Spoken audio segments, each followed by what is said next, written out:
Bueno, muchas gracias. Un saludo muy especial a todos y a todas el día de hoy aquí en la ciudad de Panamá. Un saludo al doctor Tomás Sánchez. Muchas gracias por la eh, moderación dentro de esta mesa y al doctor Abel Zamorano por esta invitación de nuevo eh, a este congreso en Panamá. Es para mí un placer estar acá. Hacía unos 5 años tal vez había venido también, esta vez en Chiriquí, o esa vez en Chiriquí, ahora acá en Ciudad de Panamá. Muchas gracias. Y hoy quisiera hacer una reflexión sobre el título de mi ponencia de Justicia Transicional o Impunidad, la encrucijada de la paz en Colombia, uno de los temas más novedosos dentro del derecho latinoamericano y dentro de la manera en que se ha venido estableciendo las discusiones. Pero antes de eso, quisiera decir también que me produce un enorme placer estar en este evento en homenaje al natalicio, si se quiere, de Justo Arosemena. Y ayer justamente hablaba con mi buen amigo el doctor Óscar Vargas Velarde, con quien compartimos justamente todas las discusiones de historia constitucional de ambos países, y destacar que Justo Arosemena justamente representa el espíritu liberal, radical, que representa la Universidad Externado, de donde yo donde provengo, que fue además presidente de la Convención de Río Negro de 1863 y que por supuesto fue un gran constitucionalista, periodista, textos muy importantes como estudios constitucionales o estudios de una idea americana que han permitido o que permitieron, digamos, después construir lo que se denominó esa Liga Americana de Integración y lo que planteó con posterioridad, lo que se planteó como integración latinoamericana que culminó con la Organización de Estados Americanos. Luego yo creo que es muy interesante llamar la atención, a veces discutimos sobre los temas técnicos de este congreso, pero yo creo que vale la pena retomar la idea de Justo Arosemena como uno de los grandes juristas y me atrevería a decir como uno de los grandes panameños del siglo XIX. Bien, sobre la exposición del día de hoy voy a hacer 3 reflexiones en estos minutos que tengo el día de hoy. La primera, una reflexión sobre la historia del conflicto armado colombiano muy someramente para que puedan entender en qué consisten estas discusiones. Un segundo tema sobre la naturaleza jurídica del acuerdo de paz y un tercer aspecto que tiene que ver necesariamente con la idea del sistema integral de verdad, justicia, reparación y garantías de no repetición, que ha tenido una discusión profunda en el marco de un acuerdo de paz muy discutido, muy debatido y que tiene un trasfondo jurídico tremendamente importante por su visión holística, por la mezcla que se ha venido presentando entre el derecho internacional de los derechos humanos, el derecho internacional humanitario, el derecho constitucional, el derecho penal internacional y que por supuesto va a afectar profundamente todos los procedimientos internos dentro de mi país. En cuanto a la historia de este conflicto armado, digamos, es una necedad seguir diciendo, como se ha reiterado en algunos escenarios en mi país, que es un asunto de coyuntura nacional la discusión del proceso de paz. La discusión del proceso de paz en Colombia no tiene nada que ver con la coyuntura, tiene que ver con una profunda estructura problemática que ha existido en la historia colombiana, que supera los enfrentamientos que se han presentado entre dos presidentes, en los 2 últimos presidentes en nuestro país. La guerra colombiana es una guerra, o ese conflicto es un conflicto que tiene una larga raigambre histórica, en donde desafortunadamente se ha venido integrando o se integró dentro de nuestra idea nacional y por supuesto era una necesidad histórica la de desactivarlo. El proceso de paz con las FARC que se presentó y que se cerró en noviembre del año pasado con una firma en el Teatro Colón de Bogotá, luego de una discusión profunda en torno a la ratificación que se presentó por parte de ese texto por parte del Congreso de la República, luego de un plebiscito votado en contra, muy cerrado, el 2 de octubre del año pasado, pues generó una profunda tensión dentro de las diferentes corrientes ideológicas del país. Pero evidentemente este acuerdo era un acuerdo que recogía o recoge muchísimos de las grandes preocupaciones que tuvo el país en los últimos 50 años y mucho más, que tenía con este conflicto armado, que por supuesto representa uno de sus puntos vitales, la idea de las FARC como grupo armado que desde hace más de 50 años estaba en pie de armas en el país. Creo que allí es importante reflexionar sobre las diferentes posturas que tuvieron los presidentes en los últimos 30 años en Colombia tratando de hacer procesos de paz. No es gratuito que el presidente Belisario Betancur en 1982 inició un proceso de paz con las FARC, proceso de paz que terminó siendo un proceso de paz fallido por múltiples razones de incumplimiento de las partes, pero al mismo tiempo de una ausencia de control del Estado, y sobre eso ahí están las sentencias de la Corte Interamericana de Derechos Humanos que pueden testimoniar, y los informes de justicia y los informes de la Comisión Histórica y el informe que se produjo en el marco del proceso de paz sobre la historia del conflicto, en fin, que plantean esas diversas hipótesis. Ese proceso, por supuesto, se vino al piso por estas razones, y porque además se presentaron actos de una violencia inédita en el país, entre ellos la misma toma del Palacio de Justicia de 1985, la misma estructura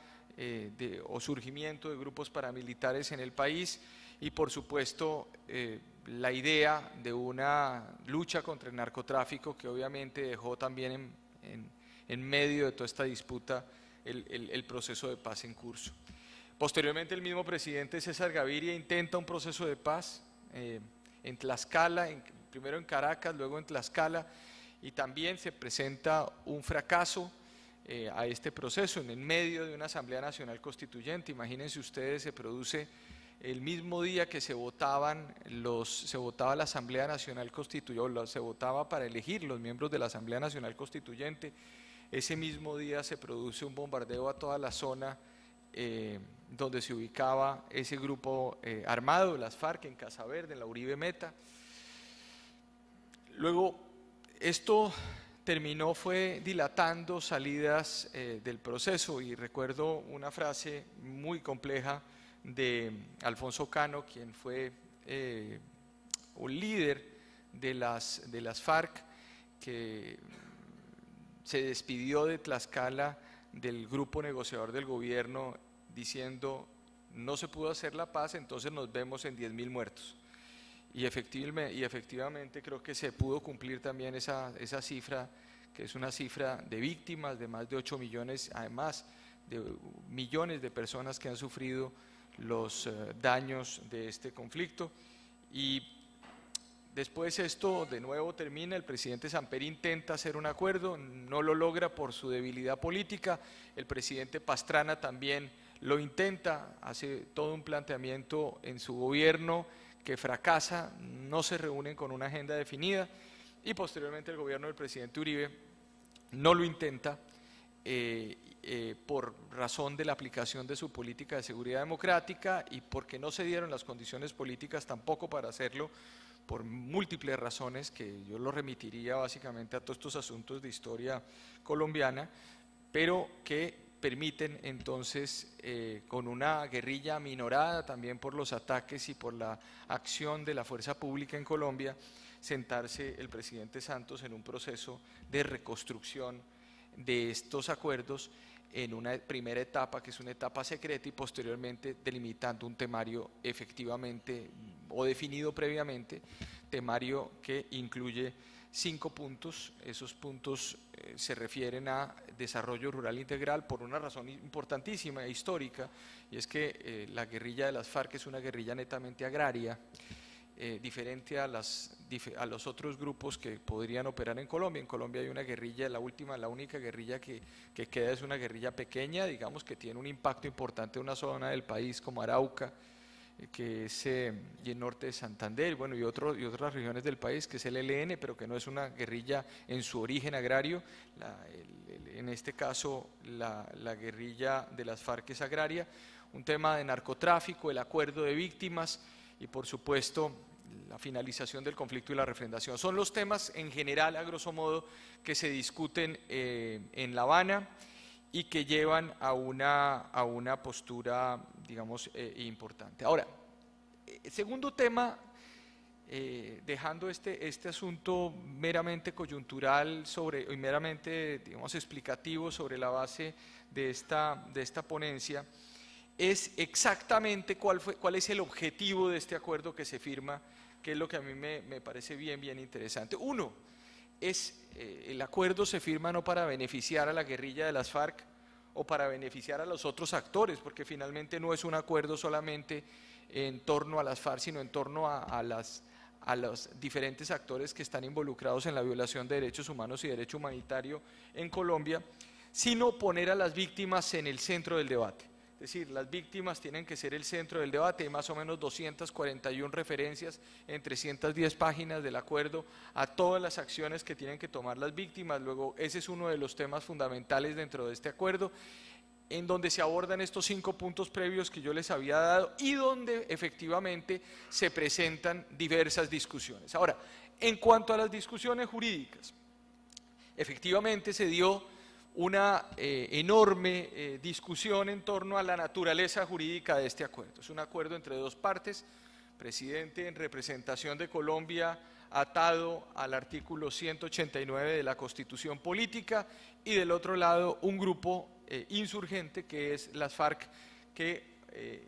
se sientan a tratar de resolver un problema. Ahora, ¿es novedoso? No es novedoso. Esto ha ocurrido en diferentes lugares del mundo, que los ejecutivos se sienten a tratar de resolver estos asuntos. ¿Es novedoso a la luz del derecho hoy? Sí, es novedoso por varias razones. Uno, porque hoy existen límites a la idea de ese tipo de negociaciones sobre la base del respeto al derecho internacional humanitario, al derecho internacional de los derechos humanos, al derecho penal internacional. Es decir, hoy no es tan fácil de hacer un acuerdo de paz sobre la base de impunidad total o sobre la base de no respeto a unos estándares mínimos del derecho internacional humanitario y los derechos humanos. Pero sobre esa base, por supuesto, se construye este acuerdo. Se firma el acuerdo como un acuerdo especial. ¿Qué quiere decir eso en términos jurídicos? Por supuesto que el derecho internacional humanitario es uno de los caminos para cerrar el conflicto. Es el camino para cerrar el conflicto. Sobre eso, el artículo 3º común a los convenios de Ginebra plantea la idea que las partes en conflicto harán lo posible para poner en vigor mediante acuerdos especiales la totalidad o parte de las obligaciones del convenio de Ginebra a través de acuerdos especiales. Sobre esa base se firma esto como un acuerdo especial que se ubica en lo que la profesora británica Christine Bell, que es una de las grandes artífices de estos desarrollos, denomina como una lex pacificatoria, la idea de construir en el marco de este acuerdo unas pautas para poder acordar una paz, pero además una paz sobre la base de unos desarrollos y de una implementación adecuada. Es decir, creo que allí están ejes teóricos que valdría la pena mirarse. Ahora, esto se había hecho en otros casos, lo acabo de decir, el caso de Salvador, por ejemplo, en 1990, el caso de Burundi en el 2000, se hicieron acuerdos de este tipo, de acuerdos de carácter humanitario, en donde se tocaron aspectos como desarrollo rural, como participación política, como un acuerdo sobre víctimas, obviamente en el marco de una ausencia de una idea de justicia transicional, que evidentemente es lo novedoso dentro de este acuerdo. Antecedentes también está la adenda al acuerdo para la paz y reconciliación en Malí, que se firmó el 20 de agosto de 2015, en donde también se radica en el Consejo de Seguridad de Naciones Unidas el acuerdo como un acuerdo especial. Luego, evidentemente, la primera el primer planteamiento de esta discusión es un acuerdo especial. Un acuerdo especial porque permite con las normas humanitarias ponerle fin al conflicto. Las críticas no se hicieron esperar, se dijo que un acuerdo especial no podía ser suscrito para finalizar un conflicto, sino tenía que ser suscrito simplemente para regular un conflicto. Creo que allí hay se intentó hacer una discusión, el gobierno nacional plantea una solicitud al CICR, al Comité Internacional de la Cruz Roja, en donde le explica la circunstancia y el CICR le responde diciendo que un acuerdo de paz o un acuerdo de cese de hostilidades u otro acuerdo también puede constituir acuerdos especiales a los fines del artículo 3 común o un medio para aplicar este artículo si contienen cláusulas para crear otras obligaciones derivadas de los convenios de Ginebra y de sus protocolos adicionales. Es decir, a la hora de la verdad se cierra este espacio en torno a el famoso acuerdo especial. Y también, si uno acude a la jurisprudencia de la Corte Constitucional Colombiana, la sentencia C225 del 95 plantea también esa posibilidad de lograr a través de este tipo de acuerdos ponerle, utilizando el DIH, el derecho humanitario, ponerle fin a un conflicto armado. Un segundo tema que también ameritó una discusión interesante en Colombia es: ¿este tipo de acuerdo es o no es un tratado internacional? Sobre esto las discusiones también se dieron de una forma muy importante, pero sin ninguna duda habría que decir que no es un tratado internacional, un tratado de derecho humanitario o un acuerdo humanitario. Justamente también acude al artículo 3 común, y el artículo 3 común a los convenios de Ginebra dice que la aplicación de normas humanitarias no modifica el estatus jurídico de las partes. Una discusión superada desde hacía muchísimos años y que plantea un debate muy interesante en torno a esa naturaleza jurídica. Para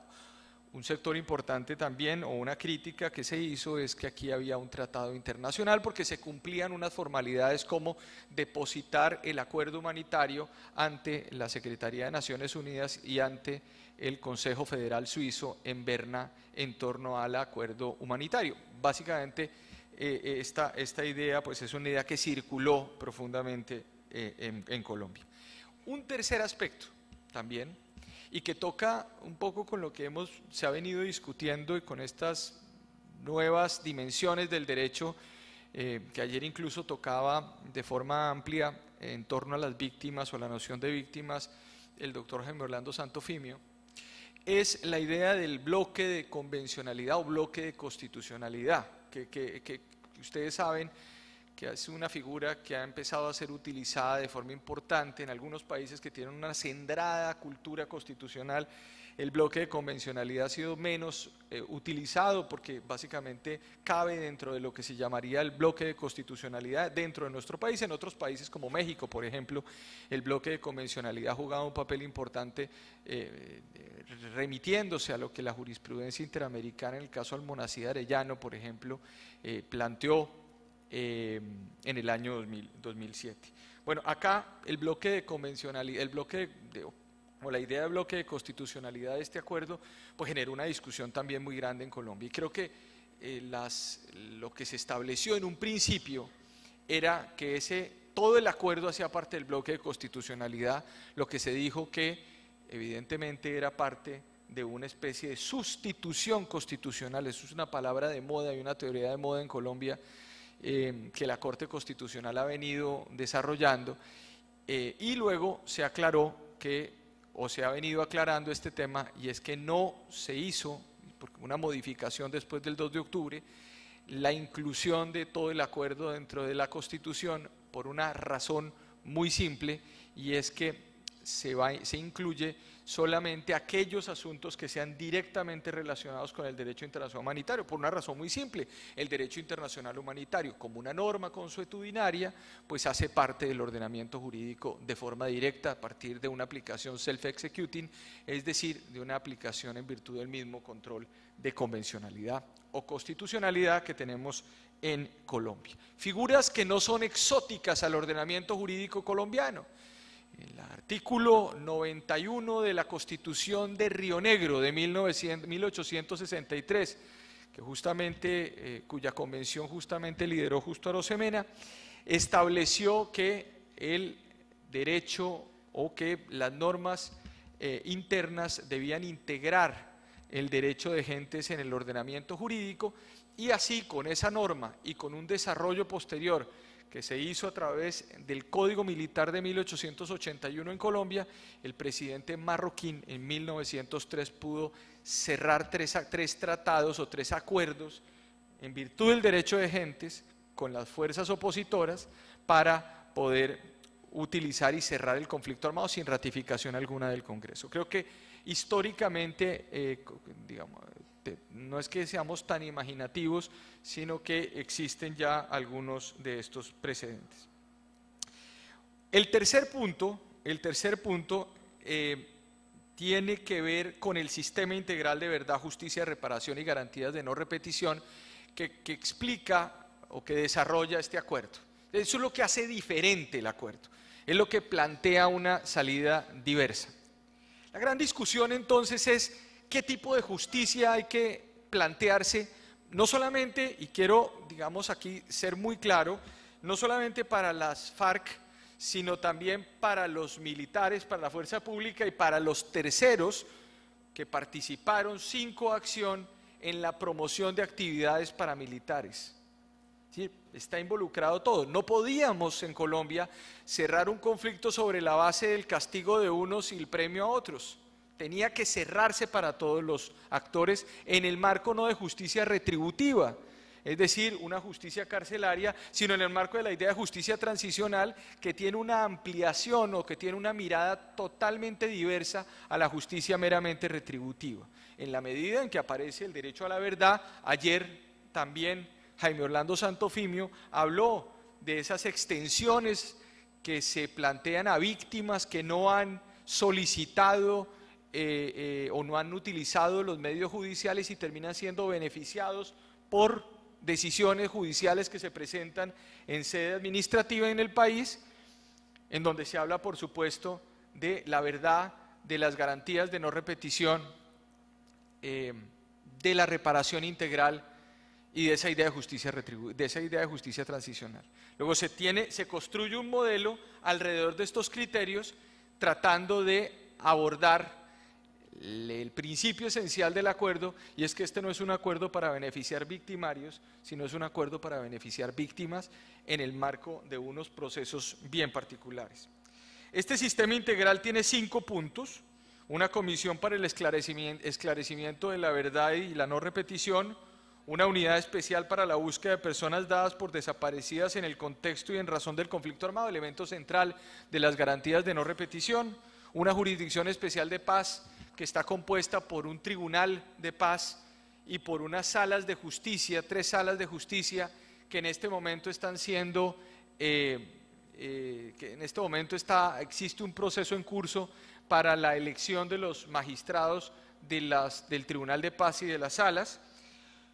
unas medidas de reparación integral para la construcción de la paz y unas garantías de no repetición que básicamente tienen que ver también con el retorno de personas víctimas de los territorios o de las ciudades a los territorios, o de personas que viven fuera del país para que retornen al país. Estas ideas centrales o este sistema podría ser mirado también a través de algunos principios.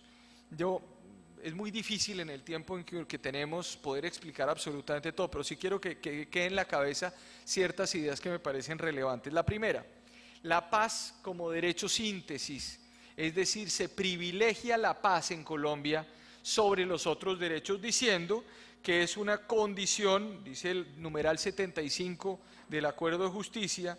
que el derecho síntesis es una condición necesaria para el ejercicio y disfrute de todos los demás derechos. Casi que retoma lo que dice el artículo 22 de la Constitución colombiana, que dice que la paz es un derecho y un deber de obligatorio cumplimiento, o una mejor redacción que no fue aceptada en la constituyente que había enviado nuestro premio Nobel Gabriel García Márquez, que decía que la paz es condición esencial de todo derecho y es deber irrenunciable de los colombianos alcanzarlo y preservarlo. Una mejor definición, a mi juicio, que la que quedó en la Constitución. Un segundo tema es la idea de la justicia prospectiva. Esta idea de la justicia prospectiva está en el acuerdo, es un paradigma orientador dentro del acuerdo, decir justamente que la justicia que se establecerá y la solución al problema de paz en Colombia no pasa solamente para un asunto de los coetáneos, de las personas que están existiendo, que están en el presente, sino también es un vínculo entre generaciones que se elaboran en el tiempo, en la medida en que la justicia prospectiva considera que una época influye ineluctablemente en las posteriores. Es muy difícil en el marco de un acuerdo de este nivel poder establecer cuáles serán o buscar acuerdos perfectos en torno a este asunto. La verdad es que Colombia ha vivido durante más de 60 años en guerra y nunca ha encontrado una solución a partir de eso, entonces es necesario buscar una alternativa distinta. Simplemente casi que hoy podríamos ver que ha disminuido en un 100% las víctimas del conflicto armado y simplemente podemos ver que ni siquiera hay heridos en los hospitales militares en Colombia en torno a este conflicto. Luego, este es un tema que me parece a mí relevante. Esta idea de justicia prospectiva pues está atada a un texto de Juan Yáñez de Acevedo, uruguayo, que durante la Segunda Guerra Mundial escribió muchísimo sobre esta teoría que además terminó siendo utilizada de forma importante y desarrollada por René Cassin, por Jean Monnet, por personas que desarrollaron estas ideas pacifistas después o antes y después de la Segunda Guerra Mundial, como en su momento lo hizo, por ejemplo, el escritor austríaco Stefan Zweig o el mismo Bertrand Russell durante el momento de la preguerra y de la posguerra en la Primera Guerra Mundial. Un tercer aspecto es la idea de un margen nacional de apreciación. El Estado colombiano tiene, en virtud de una figura internacional dada por el derecho internacional de los derechos humanos, la posibilidad de articular y de crear un mecanismo de justicia propio, claro, con los límites de los derechos humanos, pero también puede establecer un mecanismo de cierre, y creo que allí están los elementos centrales de entender la complejidad colombiana. No puede compararse un proceso de paz. Los procesos de paz no se pueden comparar ni poner en una mesa como si fueran simplemente documentos similares. Es necesario ver los contextos, la historia, las idiosincrasias de nuestros países para tratar de buscar salidas adecuadas, y creo que esta figura jurídica es una figura jurídica que ha servido enormemente para resolver este asunto. Una comprensión holística del sistema más allá de una idea netamente judicial. Ahí el artículo 5 del Acto Legislativo 1 de 2017, modificatorio de la Constitución, establece que se tendrán en cuenta dentro de este sistema el Código Penal colombiano, la Constitución política, el derecho internacional de los derechos humanos, el derecho penal internacional. Luego veremos sentencias muy interesantes donde se articularán a partir de un diálogo de jueces o diálogo de derecho, una suerte de jurisdicción que, repito, es una jurisdicción excepcional. No puede sustituir la Constitución, algo que es excepcional y que está por un periodo de tiempo que es, se me ha olvidado contarles, 10 años. Por último, decirles que las víctimas participarán activamente en todo el desarrollo de este proceso, en las audiencias, en la determinación de las sanciones. Se le consultará a las víctimas si están o no de acuerdo con esas sanciones que tendrán un carácter restrictivo de la libertad sin ser en establecimiento carcelario, siempre y cuando se repare materialmente a las víctimas, siempre y cuando haya, ¿verdad?, garantías de no repetición. Y si no la hay, el acuerdo establece que habrá sanciones entre 15 a 20 años en establecimiento carcelario. O sea, que existe una multiplicidad, una panoplia de sanciones o de mecanismos restauratorios unos y retributivos otros en caso de que no exista ningún tipo de opción. Allí, por supuesto, no habrá indultos para delitos de lesa humanidad ni para amnistía, lo dice el acuerdo, no, ni amnistía ni indultos para delitos de lesa humanidad ni aquellos delitos que están en la Corte Penal Internacional o en el Estatuto de la Corte, lo que genera dentro de este acuerdo pues una garantía y un establecimiento muy interesante en torno a la compatibilidad con el derecho internacional humanitario. Quisiera simplemente terminar ya terminó mi tiempo, 30 segundos más y cierro, con la siguiente idea. Yo creo que Colombia empieza a mostrar otra cara en su relato histórico. Lo que por años fue nuestro elemento central de configuración de lo nacional, guerra y conflicto, empieza a ser reemplazado por dinámicas de paz que han producido otros discursos que eran ocultados por el inveterado conflicto armado. Ejemplos de lo anterior es la miseria y la falta del Estado en los territorios. Su ausencia en la primera plana de los análisis era producto de la unívoca manera de entender el día a día nacional. Lo único que pasaba por nuestros ojos eran armas, víctimas, dolor, tristeza. Casi podría decirse que la guerra era un acicate para no llevar los derechos a los ciudadanos y así evitar su garantía. La guerra era un estímulo para defender un status quo precario y fracturado. Ante ese mundo que nos muestra que no todo estaba bien y que los conflictos podían renacer, pues Colombia empieza a mostrar otra faz. Es paradójico que ante esta hecatombe universal que estamos viendo y que